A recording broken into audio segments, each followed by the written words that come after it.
Assalamualaikum warahmatullahi wabarakatuh. Innal hamdalillah nahmaduhu wa nasta'inuhu wa nastaghfiruh wa na'udzu billahi min shururi anfusina wa min sayyiati a'malina. May yahdihillahu fala mudhillalah wa may yudhlilhu fala hadiyalah. Asyhadu an la ilaha illallah wahdahu la syarikalah wa asyhadu anna Muhammadan abduhu wa rasuluh. Amma ba'd. Yang terhormat Ketua Takmir Masjid Al-Barokah Bapak Suhadi, yang terhormat Bapak Anwar Sanusi, dan para jamaah rahimakumullah. Pertama-tama marilah kita panjatkan puja dan puji syukur kehadirat Allah Subhanahu wa taala yang telah melimpahkan rahmat, taufik serta hidayahnya kepada kita semua, sehingga pada pagi hari ini kita dapat berkumpul dalam keadaan sehat walafiat. Tak lupa sholawat serta salam selalu tercurahkan kepada junjungan kita Nabi Agung Nabi Muhammad Sallallahu Alaihi Wasallam yang kita nantikan syafaatnya di yaumul akhir nanti. Amin. Langsung saja untuk kesempurnaan majelis kita pada pagi hari ini, marilah kita buka dengan bacaan basmalah. Bismillahirrahmanirrahim. Untuk selanjutnya adalah tausiah yang pada kesempatan kali ini akan disampaikan oleh Al-Muharram Ustadz Anwar Sanusi. Kepada Ustadz disilakan.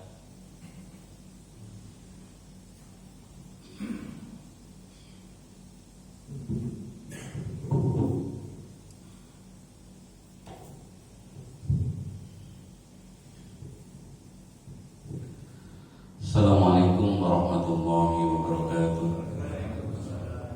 Alhamdulillahirabbil alamin. Salatu wassalamu ala asrofil anbiya wal mursalin wa imamil muttaqin wa ala alihi wa sahbihi wa man tabi'ahum bi ihsanin ila yaumiddin.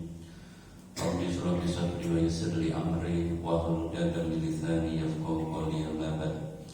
Alhamdulillah, para jamaah rahimakumullah, yang pertama adalah kita senantiasa mengucapkan syukur kita kepada Allah Subhanahu wa taala bi qaulina alhamdulillahirabbil alamin. Karena hakikatnya bukan nikmat Allah yang kurang, maka adalah syukur kita yang kurang. Karena Allah mengkhabarkan qalilan ma tashkurun, teramat sedikit kata Allah dari hamba-Mu yang mau bersyukur. Kenapa? Karena hakikatnya kalau kita menghitung nikmat Allah, kita itu tidak bisa menghitung nikmat Allah. Dalam era pandemi COVID-19 ada nikmat yang jarang kita syukuri. Bahkan kita ditunjukkan oleh Allah ada nikmat yang begitu mahal, yaitu nikmat kita itu bisa bernafas. Coba orang kalau tidak bisa bernafas karena COVID itu yang diserang adalah apa? Salah satunya adalah pernafasannya kalau sudah pada tingkat yang berat. Karena ternyata untuk bernafas ini kalau gunakan hitungan medis, orang yang gunakan ventilator sehari di rumah sakit membutuhkan biaya 2 juta. Orang untuk menambah kadar oksigen di dalam darahnya ada alatnya 20 miliar, dan sehari biaya operasionalnya 20 juta. Dan kita kadang tanpa jarang menyadari ini. Oleh itu persis yang dikatakan oleh Imam Al-Ghazali, ada nikmat yang lebih tinggi daripada nikmat dunia, itu adalah nikmat sehat. Karena sehat itu hakikatnya sebenarnya adalah nikmat yang besar. Orang kalau Allah masih dikasih kesehatan, bisa melakukan apapun yang diberitakan oleh Allah. Kadang orang itu bisa melakukan segala bentuk kejahatan. Ya jalanannya satu, kalau dia itu masih sehat. Orang korupsi ya tak kalah sehat. Orang suka bohong ya tak kalah sehat. Bahkan Fir'aun itu aja bisa melakukan mengaku dirinya sebagai Tuhan. Yang iblis saja kadang apa itu geleng-geleng. Apa? Ya semaksiat-maksiatnya iblis sudah pernah dia itu mengaku sebagai apa? Tuhan. Tapi manusia namanya Fir'aun, dia itu ngaku diri sebagai apa? Tuhan. Mulanya nanti seluruh orang yang kena godaan setan itu, setelah kena godaan setan, maka setan itu berlepas diri dari orang yang digoda. Karena apa? Ya kadang tadi, setan aja gak ngaku apa? Tuhan, tapi orang yang digoda setan malah ngaku apa? Tuhan gitu loh. Fir'aun bisa ngaku Tuhan itu karena sehat. Pada saat Fir'aun itu nyuwun sewu gitu, menyeberang laut merah mengikuti apa? Ya Nabiullah Musa alaihissalam. Apa? Tak kala kematian sudah mendekati dia, berarti sudah sehat nih. Tak kala nyawa sudah sampai ada juga sampai di tenggorokan, maka baru pada saat itu Musa mengakui Tuhannya apa? Allah. Mau mengucapkan syahadat bahwa kesan kalau malaikat Jibril pernah menuliskan dosa terakhir ngomong apa? Iman kepada Tuhannya apa? Musa. Jadi dalam fikih Islam, orang itu kalau sudah nyawa sampai di tenggorokan, gitu, terus dia itu bertobat, ditutup oleh Allah pintunya. Karena kejadiannya Fir'aun itu tak kala sudah hampir mendekati ajalnya, baru dia itu percaya pada Tuhannya Pak Musa. Lah padahal kok idahnya itu ya, innama a'malu bi khawatim, bahwa amal itu dilihat daripada apa? Sesungguhnya amal itu yang dicatat Allah adalah akhirnya. Lah nek Fir'aun itu akhirnya terus ngaku Tuhannya Nabi Musa, berarti Fir'aun jadi apa? Iman. Lah nek iman harusnya Fir'aun itu apa? Lah pada itu malaikat dia pernah rotus sekali kepada Fir'aun. Lo wis ngaku Tuhan, tapi ternyata terakhir waktu mati baru apa? Yakin betul bahwa saya ngaku Tuhannya Musa. Tapi kalau ada satu riwayat, kalau malaikat terkesan. Nah, berketan itu. Jenenge iblis lho gak wani apa itu dia itu apa? Ngaku diri sebagai Tuhan, ana menungso sing kena godane iblis, wani ngaku dadi apa? Menungso. Mulane nanti seluruh orang yang kena goda setan nanti semuanya setan itu berlepas diri. Ya Allah, saya cuma muju-muju dene mlaku ya urusane dhek iku awas sampe yo ora iso njaluk tulung setan. Ya Allah, nyapa kowe seneng ngombe, lah kula goda setan gak wis ana to ya. Ya sing manggung kowe dhewe wong setan wis dijep ning rokok arep nulung kowe ya ora iso mawakno nanti orang yang kena godane setan kena ginjek apa setan. Nggih. Iya. Orang munafik berarti nek ngomong pelintang, esok jeli, sore tempe. Orang munafik itu kan gitu. Omongannya gak kena dicekel. Apa yang diomongkan secara zahir beda dengan yang dikehendaki. Ya, orang-orang munafik semacam ini itu nanti digoda setan. Ngomong setan itu. Atus-atus tuh gak kayak setan pinter deh. Lo gak kayak setan bi. Sebenarnya Nabi Adam alaihissalam tatkala ditetapkan oleh Allah di surga, Nabi Adam itu seneng. Siapa gak seneng ning surga? Sama jangan pernah berpikiran Nabi Adam ning surga pengen medhot-medhot, enggak. Nabi Adam gak pengen. Nikmat surga itu diterima oleh Nabi Adam seneng. Lah godane iblis itu pinter. Wah Adam, ning surga enak. Tapi pengen suwe perang. Yo pengen sama masih, ora pengen metu ke surga. Ora pernah ceritane ning surga terus pengen metu napa? Ke surga. Nah, nek kowe pengen gitu ya. Pengen ning surga selama kuwi gitu loh ya. Bunga iki panganan.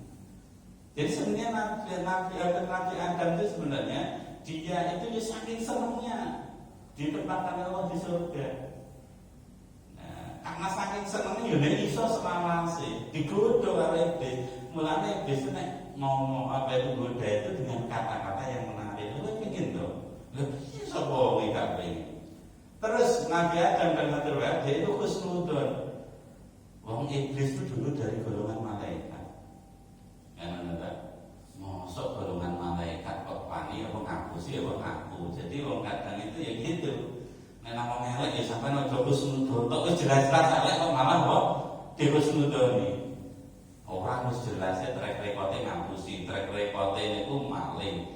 Ternyata dia itu ngomong itu, maka dalam kaidah Islam faida jaa fasikun fi nabain fatabayanu.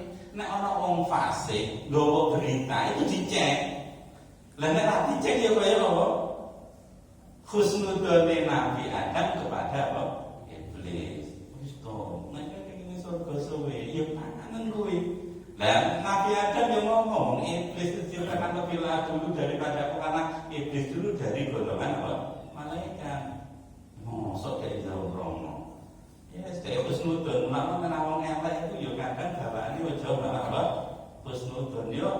Karena kalau apa berita pun dari orang yang jelek itu fatabayyanu, dicek, di cross check dulu, ditabayyu, ini penting.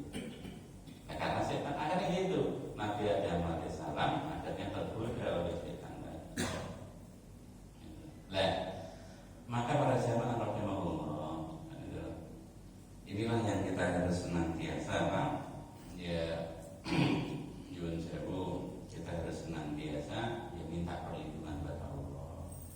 Karena godaan setan itu kayak gitu dahsyatnya. Nah, karena godaan setan itu begitu dahsyat, maka berlindung dari godaan setan yang terkutuk itu ada sesuatu yang harus sering kita lakukan. Karena kita kadang kalau tanpa dijaga oleh Allah untuk menghindari godaan setan itu teramat apa? Ya. Pernah ada satu cerita, ada seorang wali namanya Pak Barsis, dalam kitab itu ada yang kalau bahasa Jawanya jenis Barsiso. Barsiso itu seorang alim. Jadi dalam satu riwayat murid-muridnya Barsis itu Yun Sewu dikasih karomah yang hebat oleh Allah. Nah, tapi dalam hati Barsis itu ada sifat iri. Nah, sifat irinya Barsis itu apa? Suatu saat digoda oleh setan, Barsis itu setannya berubah wujud jadi manusia. Tatkala berubah wujud jadi manusia, maka apa? Ya, dia menjadi santrinya Barsis. Setelah jadi santri, setan itu ibadahnya pol-polan. Tahajudnya Barsis saja kalah. Guru ini kalah kalau muridnya. Dari sisi puasanya Barsis juga kalah. Banyak setan, gak butuh mangan, gak butuh kok mungkin. Lalu Barsis itu tanya, gitu, cuma murid tapi ibadah lo apik daripada piye? Mana tekor kepada murid? Sampai itu apa? Gitu, kelebihan sampean kok sampai itu bisa melakukan amal yang lebih hebat daripada saya. Oh, saya ini gurunya. Ya setannya jadi ngomong, gitu loh. Sampai betul sakit ngakoni kaya pulau. Banyak setan apa iso ya betul ditiru. Poso terus-terusan, ya, Yun Sewu kan ya, mbak sholat ya terus-terusan, gitu. Nggak kesel mau jadi setan. Terus, tapi saya tuh pengen seperti kamu ibadah, mau saya itu seorang alim tapi ibadah nggak boleh. Nah terus setan tuh masih resep. Ya resep kita masuk akal ya apa, gitu ya. Pulau itu iso ibadah pengpengan karena maksiat pulau itu pesen pengpengan. Wong nek maksiate tuwuk mungkin ibadah ya jadi apa? Tuwuk. Napa maksudnya? Wong nek wani maksiat apa wis dilakoni digodho apa kan wis ra pengin lah aku wis nate.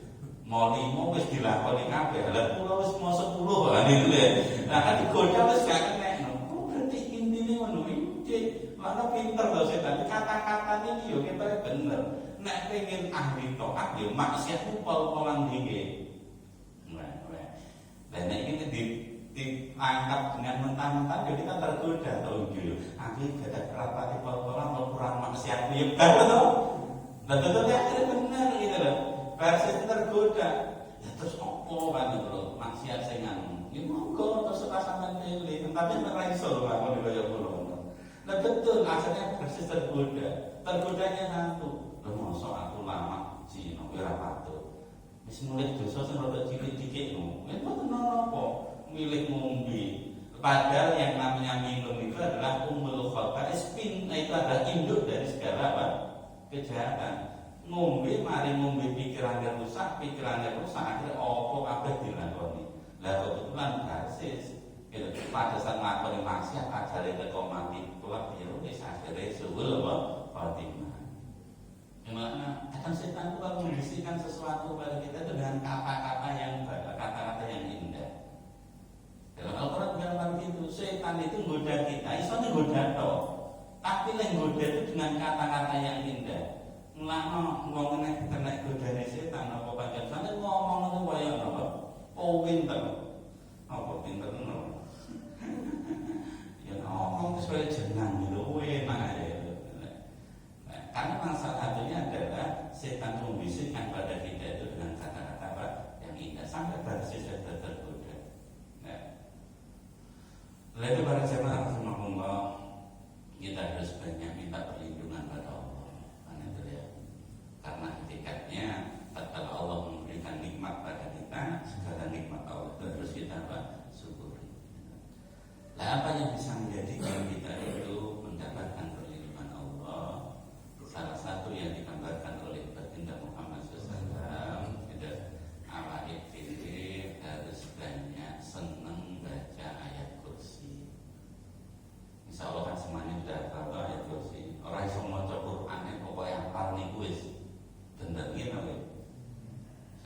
biasanya wong nggih kakak, enten nggih kula niku jamaah Yasin enten desa kula daerah Akran niku. Kadang ora iso maca Quran tapi Yasin hafal.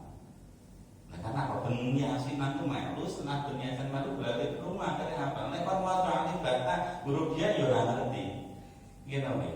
Itu nomboten niku. Ya itu wong penting Al-Quran itu sing penting hafal. Maca ora itu meruru. Rasul iso maca nomboten. Tapi penting hafal, mulanya nek besok-besok itu kan belajar maca biasanya angel. Tapi nek kon ngrungokno terus akhirnya iso. Kan ya itu lho. Ya mulanya nek bapak-bapak mboten saged maca Quran sing penting hafal Quran wis mboten to nggih.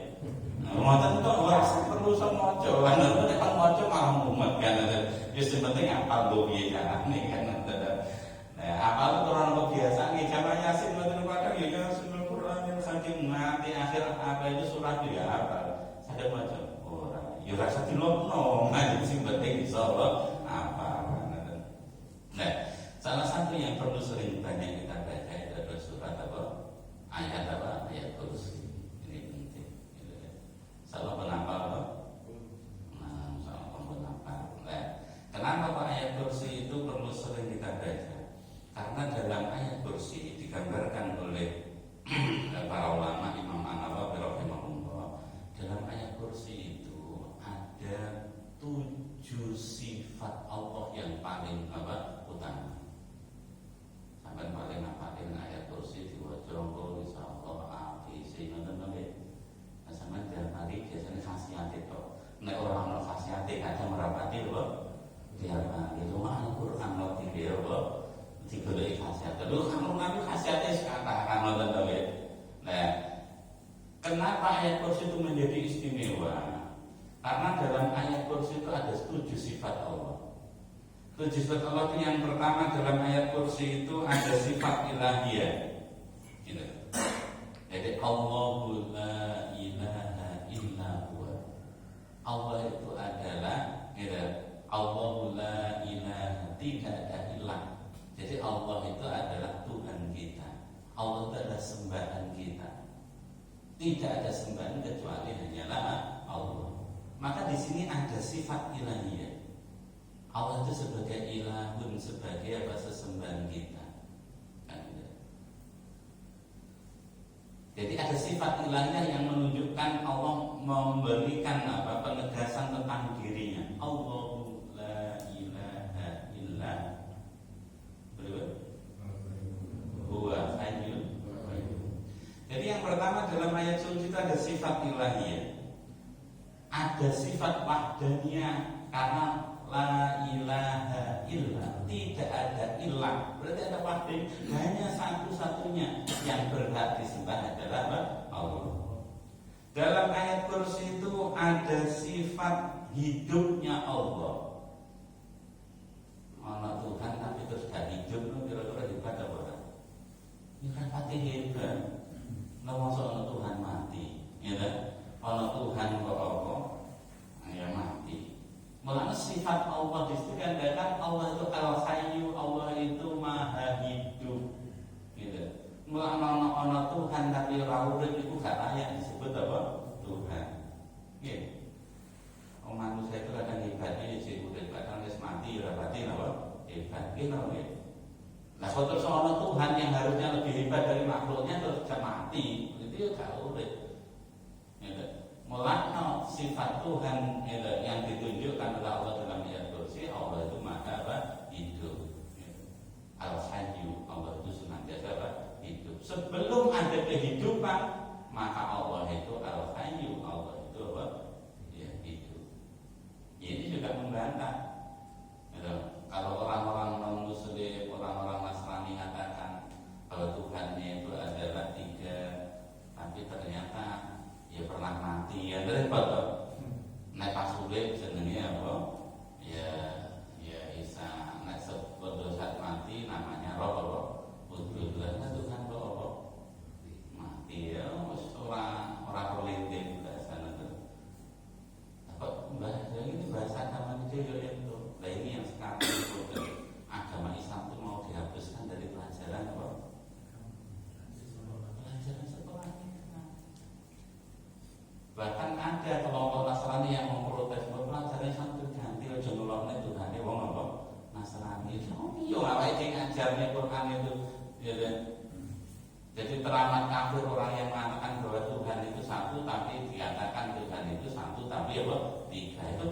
ya dalam Al-Quran. Terus sama itu masuk gak itu macamnya ayat-ayat kayak gini ya. Terus diprotes orang ini wong kafir kok ngurusi agama ini wong apa? Muslim. Gak jumlah itu sama mati kan ini. Nah kembali lagi gitu loh. Allah itu menunjukkan sifatnya yang pertama. Allah itu dalam ayat kursi ada sifat ilahiyah, ada sifat wahdaniyah, ada sifat apa? Allah itu wujud.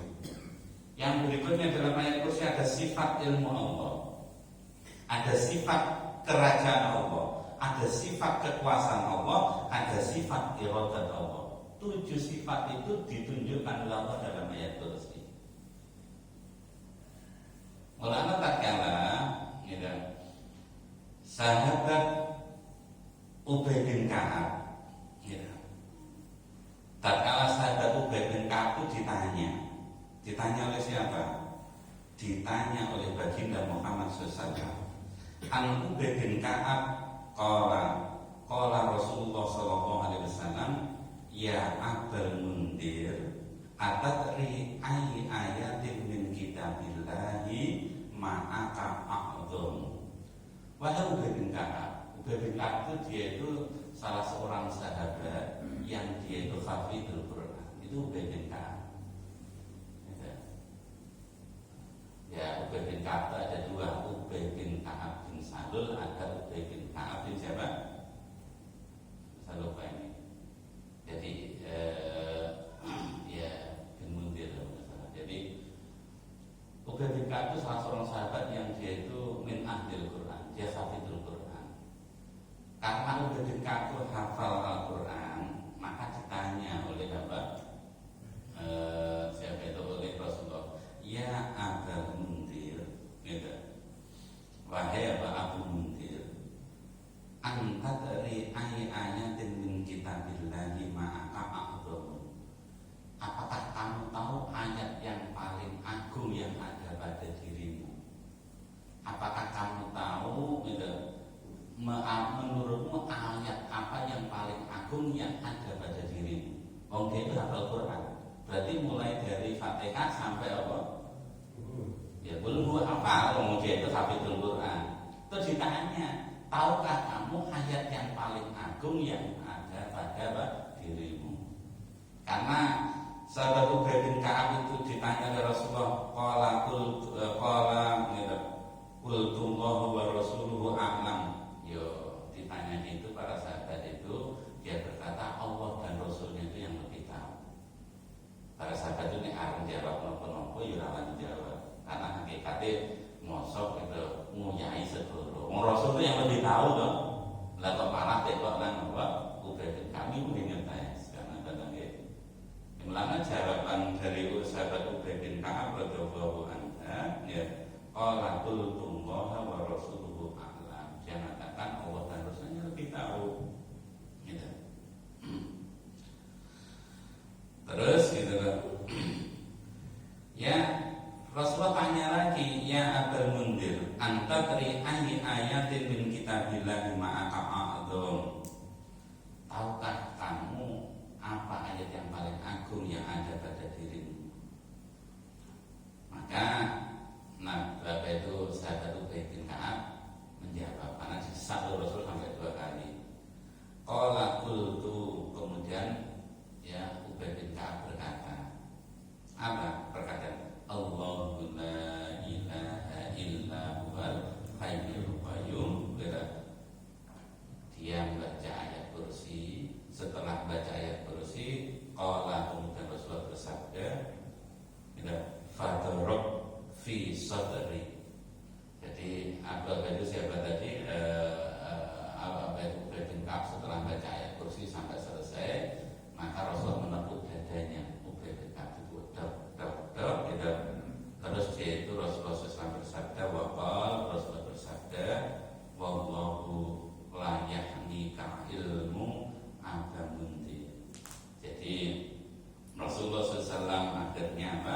Mendoakan Abu Hurairah, mendoakan sahabat Ubay bin Ka'ab, semoga Allah memudahkan engkau memperoleh ilmu wahai Abul Mundir. Jadi subhanallah. Jadi sahabat Ubay bin Ka'ab yang dia itu min ahlil Quran,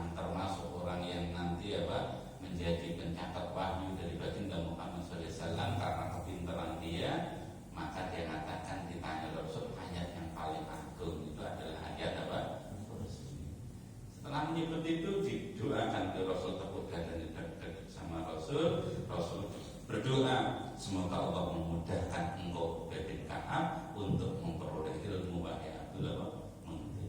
Jadi ini subhanallah. Jadi ayat kursi ini adalah tatkala digambarkan oleh Rasulullah SAW, ini termasuk ayat yang paling agung. Kenapa? Karena di situ ada 7 sifat apa? Allah. Nah, karena ini ayat yang paling agung, maka Rasulullah SAW kan senengannya itu terus ya apa sih kan itu ya keutamaannya, apa fadilah kan sering kan gitu loh. Nah maka yang pertama fadilahnya gitu, kita itu akan dijaga oleh Allah. Ya, awal ini juga awal ini apa berat gitu. Kita itu kadang gitu, walaupun kita itu punya kekuatan hebat, punya harta banyak, punya kepintaran, tapi juga awal ini juga apalagi sekarang ini kita dalam fitnah yang begitu dahsyat. Nah maka gitu, ayat kursi itu gitu, juga akan bisa menjaga kita gitu. Tatkala kita itu ya membutuhkan perlindungan pada Allah. Salah satunya perlindungan yang kita butuhkan itu adalah perlindungan tatkala kita itu waktu tidur. Wong tuh walaupun duitnya oke, kuat, pinter, nek pasti itu posisi yang paling lemah ya. Bahkan kalau bojo pegel nang suami, nang istri ini, ya, istri pegel nang bojo ini paling gampang mati ini pas tangi pas turu. Ini pasti lemah, mesti lemah itu serai apa-apa tuh gitu. Melana nang mati wong sing paling gampang ya pas apa? Tidur. Lah penjogo bisa dilewati paling mati ini ya.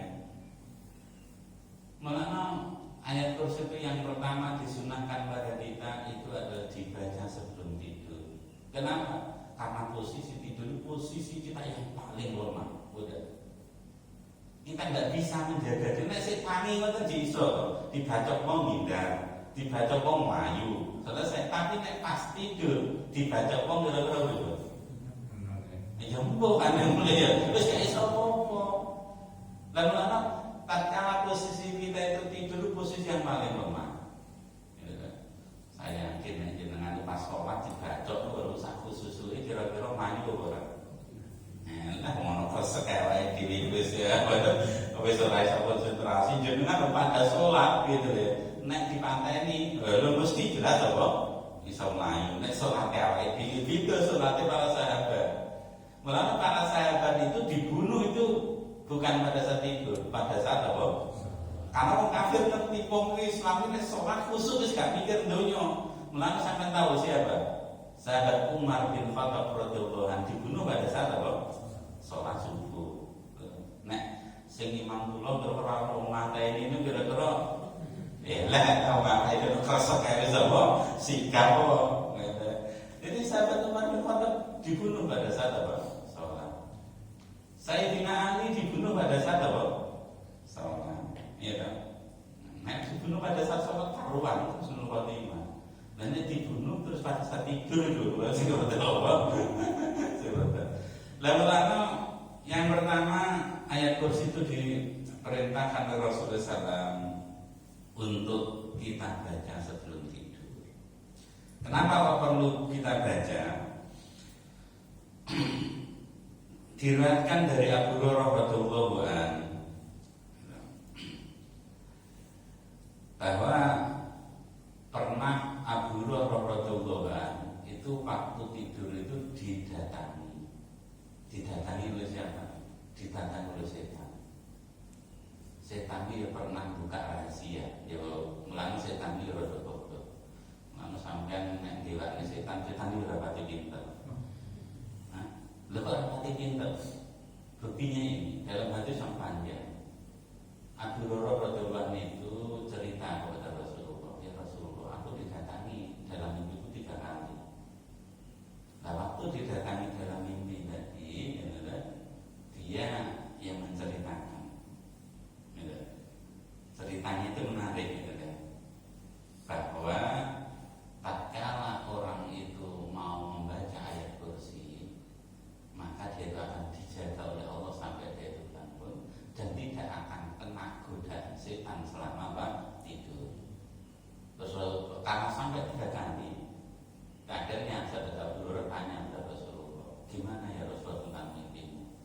sing diomong itu benar.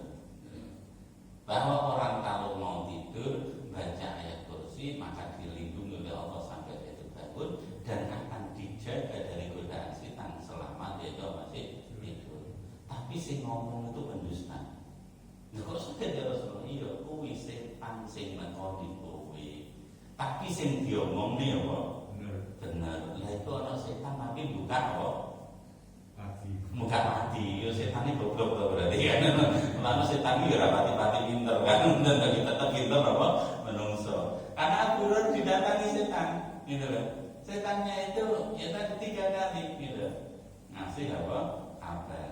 Nek kowe gelem maca ayat kursi, dijaga oleh Allah, terus dijauhkan dari godaan setan. Sing ngomong setan apa? Dewi ulama dalam hadis yang panjang itu benar. Kala dakar syaitan kowe ngerti yo sing nekoni kowe kuwi setan tapi sing diomong ning bener. Mulane awake dhewe ngidapi setan ora pati ketok niku nyuwun sewu wacane ayat apa kursi. Tapi sunai niku yang kita itu butuh perlindungan itu karena akal kita, kekuatan kita tidak bisa jaga kita. Salah satunya pas film disunahkan baca ayat apa kursi.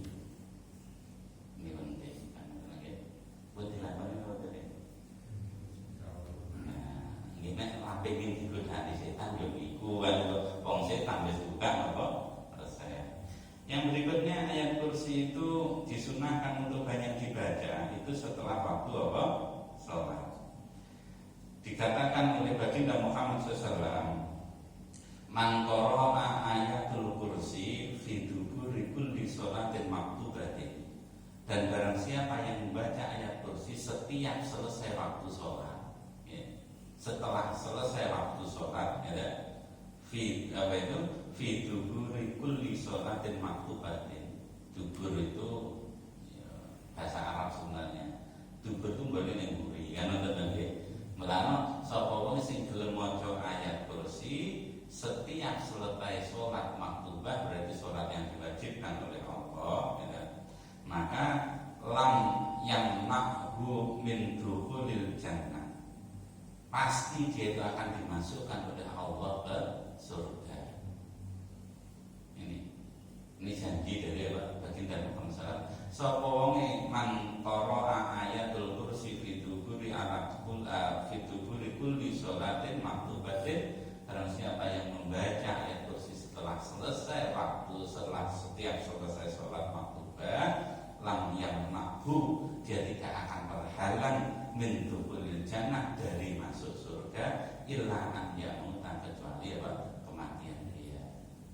Ini melalui pengen awake itu dimudahkan nanti jalan kita ke surga, ben sholat disunahkan zikir ayat apa? Kursi. Subhanallah. Berarti habis buah nek dadi santri, nek mantun apa? Sholat. Yang berikutnya ayat kursi digambarkan oleh apa? Rasulullah SAW. Kita harus ya disunahkan banyak membaca ayat kursi ketika pagi dan petang. Nek pas waktu esok ini, kalau bisa antara sholat subuh sampai waktu isra, waktu terbitnya matahari, nek iso ojo santri, karena mau pada waktu pergantian antara malaikat malam dan malaikat apa? Siang. Namun iso kita itu alhamdulillah setelah subuh, iso setelah sholat subuh banyak dikit. Ngenteni terbit matahari. Pada terbit matahari wis, mari terbit, sekitar 10 menit setelah terbit matahari kita disunahkan untuk sholat sunnah wal isra. Nah, sholat sunnah isra itu sebagian ulama dibodoh nih kalau sholat duha.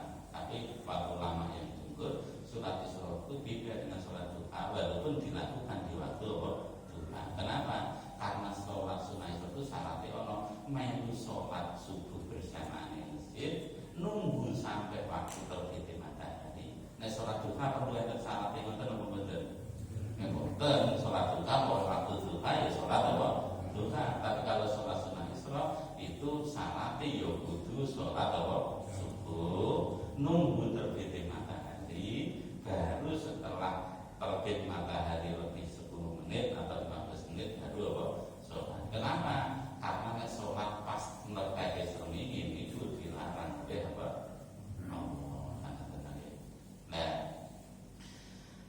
Nah, salah satu nunggu waktu terbit tadi, itu kita itu salah satunya doa yang harus banyak kita baca adalah ayat apa? Ayat kursi. Nah, Rasulullah SAW bersabda, "Idza qara'taha utwatan ajiratan minna hatta tumsi wa idza qara'taha khina tumsi ajirat minna hatta tusbih." Siapa yang membaca ayat kursi ketika pagi, maka ia akan dilindungi Allah dari 10 gangguan, mulai dari pagi sampai sore sampai petangnya. Siapa yang membaca ayat kursi ketika petang, maka akan dilindungi oleh Allah hingga paginya.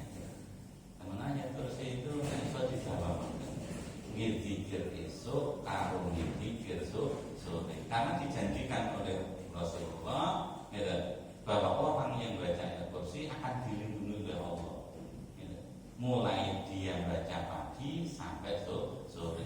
Kalau bacanya sore dijaga sampai pagi.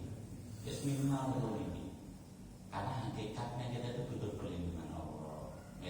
Tanpa perlindungan Allah itu kita berat. Untuk gangguan setan yang begitu dasar itu kita berat. Kemudian ada sakit pas bagi sakit. Gitu begitu. Gua akhirnya turun itu jadi ibadah. Lo kok bisa masalah mungkin? Kadang kalau kita sadari, inilah pentingnya ilmu. Lah kok turu itu waktu yang nyuwun sewu kita paling lemah. Kita butuh pertolongan Allah, butuh perlindungan Allah. Dan yang kedua, tidur kita itu jujur atau enggak lebih suwe daripada ibadah diri. Kita mungkin kira-kira yang tentu sing sholat sedina suwi 40 jam itu nek sing kuat. Jarang to ya. Tapi nek kon sare 8 jam wis gautane awake dhewe. Nggih. Nggih gautane awake turu. Lah karena hidup kita itu kebanyakan entek gitu. Nah nek liwati kasih umur misalkan 100 tahun. Terus sepertiganya dituru, berarti turunnya gitu 30 tahun, berarti kan koyo batang turu ngono gitu. Lah maratuwa nang mantu turuan gak seneng apa nang apa ndelok hambane turu ya, tapi nek Allah mboten seneng. Lah turu niku nek di ilmu iso jadi ibadah. Nah carane apa? Pertama ya wong itu korupsi, wong itu ngrasani kira-kira pas tangi napa pas turu. Tangi, ngono nggih. Wong ku nesu kira-kira pas sare napa pas tangi? Pas tangi, ngono nggih. Mulane wong ku nek turu tapi niate mandeg sangka maksiat, berarti turune iku berarti tartul maasi, iso medhot maksiate turune iku jadi ibadah. Karena nek tangi malah dosa kan berarti luwih apik apa? Turu. Nek ngoten awake dhewe rada cocok lho. Kalau cocok, uang medhot saka maksiat itu pahalane kata tau kan? Tuku toger iku pas tangi napa pas turu. Nah, mulane nek turu kan wis ora iso tuku toger. Mulane turu itu tartul maasi, ngendhene maksiat awake dhewe. Lah nek turu ku niate ben mandeg dosane awake dhewe, niku turune dicatat wong sing ninggalno maksiat itu pahala apa mboten? Itu mulane kadang mulane resepe kan ngene. Nek ana wong nesu, mulane nesu kan haram, ngene. Lah takut bakal jannah. Ojo nesu wong sing nesu gak iso mlebu surga. Lah mulane nek awake dhewe nesu dikasih resep karo Rasul. Nek kowe pas ngadeg nesu lungguh. Ana to nggih? Nek lungguh kok yo jek nesu, geletak kok. Kok nek ngluwe tak lho jek nesu. Turu. Nek wis turu wis gak iso apa? Nesu, ndak ora awake dhewe niku. Gitu ya. Kadang wong awam nek pun ibadah salat, pun ibadah puasa itu khusyuk belum mesti. Gitu ya. Tapi yakin mau ditompo karo Allah karena Allah itu Maha Ghafur Rahim. Tapi nek dikon sare niku wis kadang yo malah enak. Mulane sare itu diilmoni. Niate sare ben aku medhos saka maksiat. Ndelok TV sinetron barang sing arek iki pas tangi napa turu. Jadi pada nonton TV ternyata lewat ya mendingan apa? Turu iso medhot apa? Maksiat selesai. Nggih, mulane sing ngaji turu ngeten iki yo menjadi seneng. Lah turu ku nikmat lho, ngoten nggih. Ora iso turu numpak obat larang kan ngoten nggih. Wong iku ora iso turu ya ora iso napa cepet mati. Mulane dokter ngoten niku nek lara wis pas sing penting istirahat. Nah, mulane turu niku ya nikmat sing paling gedhe kan ngoten nggih. Mulane iso turu disyukuri. Lah mulane karena tidur itu nikmat dari Allah, bukan hanya sekedar nikmat turu sing kita syukuri, ayo turu itu ditambah derajatnya itu sebagai bentuk ibadah awake dhewe. Lah sare niku ben iso ibadah, nyuwun sewu nek sare niku nggawa ilmune Rasul. Ilmune Rasul pripun? Wong ibadah niku sunahe kudu resik saka hadas kecil, hadas besar. Nggih napa nggih? Salatnya nek dia itu punya hadas kan salatnya gak ditampa. Mulane sunahe nek arep sare jeneng nganggo wudu. Ngoten lho nggih. Ben awake dalam keadaan suci. Lah nek pas turu wis di luar apa bisa. Nah, niku santen titik-titik kita rada awan. Ngoten napa niku yo nek sing iki kaya kula apa bejlok niku.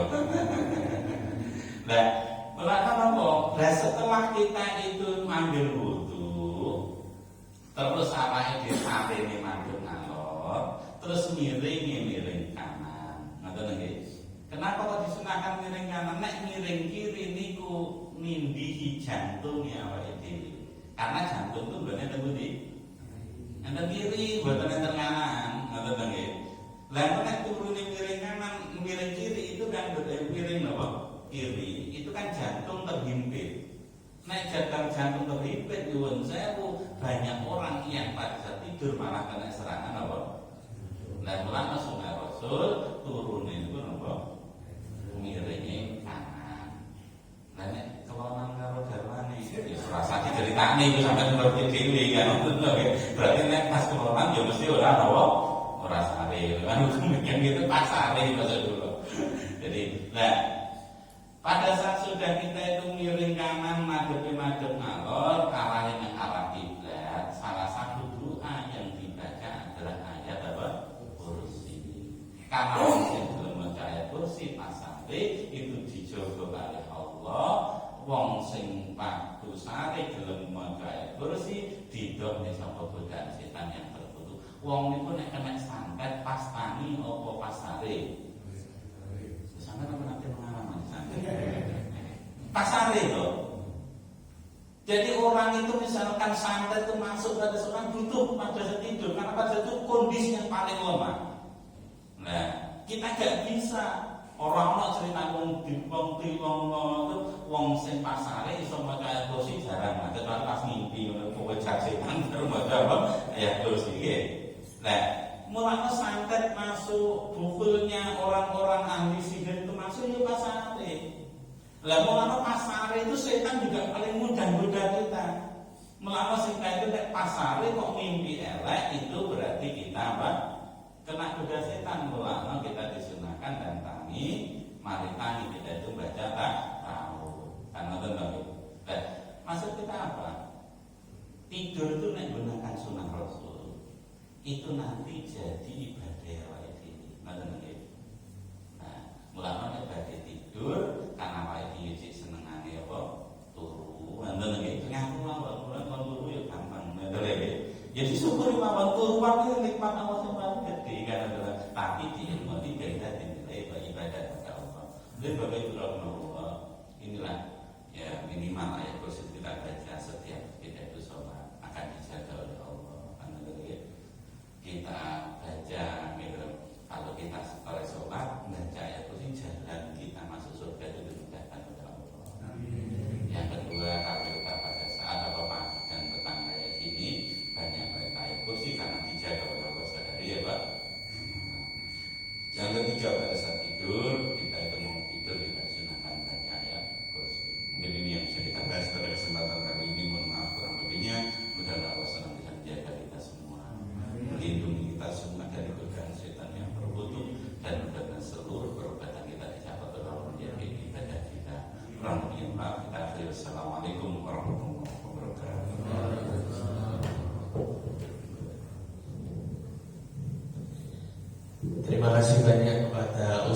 Anwar Sanusi terkait tausiahnya. Semoga apa yang beliau sampaikan tadi dapat kita amalkan dan kita sampaikan dalam kehidupan sehari-hari.